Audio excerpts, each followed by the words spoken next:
Labour pledged to take control of illegal immigration and crack down on criminal gangs, but their actions since taking power tell a different story. Now, Conservative MP Chris Philp has confronted them head-on in Parliament, exposing what appears to be their hidden agenda. But when pressed for answers, Labour refused to respond directly. Let's dive into the heated exchange. Shadow Home Secretary Chris Philp. Thank you, Mr. Speaker. Last summer, the government was elected on a promise to end the use of asylum hotels.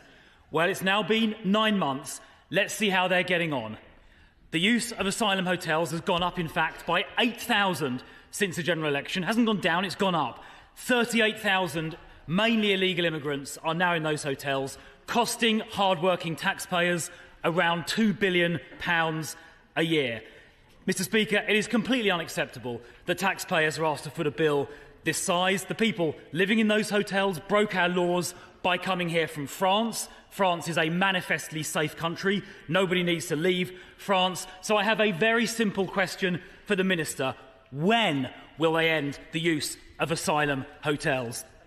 Now, Mr. Speaker, the government also promised last summer in the election and subsequently to smash the gangs. Well, that promise now lies in tatters.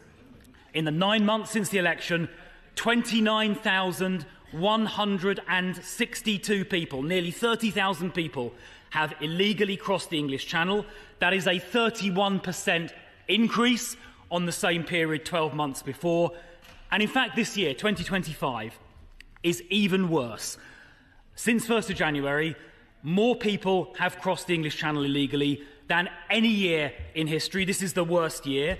It is 38% worse than the previous worst year. So things are getting worse, not better. They haven't smashed the gangs, they have capitulated to them. Now, she mentions returns. Most of these returns do not relate to people who arrived by small boat. In fact, those people being returned who did come by small boat amount to only about 4% of small boat arrivals. So quite how letting 96% of people who arrive stay here is any deterrent, I really don't know. Now, Mr. Speaker, finally, we saw press briefings at the weekend made to the press, not to Parliament, that the government is now considering some kind of offshore removal scheme. Sounds vaguely familiar. It seems at last they have realised some kind of removals deterrent is needed. So finally, will the Minister now apologise for cancelling the Rwanda deterrent before it even started, and as a consequence of that, losing control of our borders? Minister. Thank you, Mr. Speaker. Well, I'm not going to take any lessons from a minister who, in his last 3 months as immigration minister, saw nearly 10,000 people cross the channel in small boats and is complaining at half of that level that's happened in the last 3 months. I won't either take any lessons from a minister who was in a government that presided over 56,000 people being in hotels, in over 400 hotels at the height of it. We are getting a grip.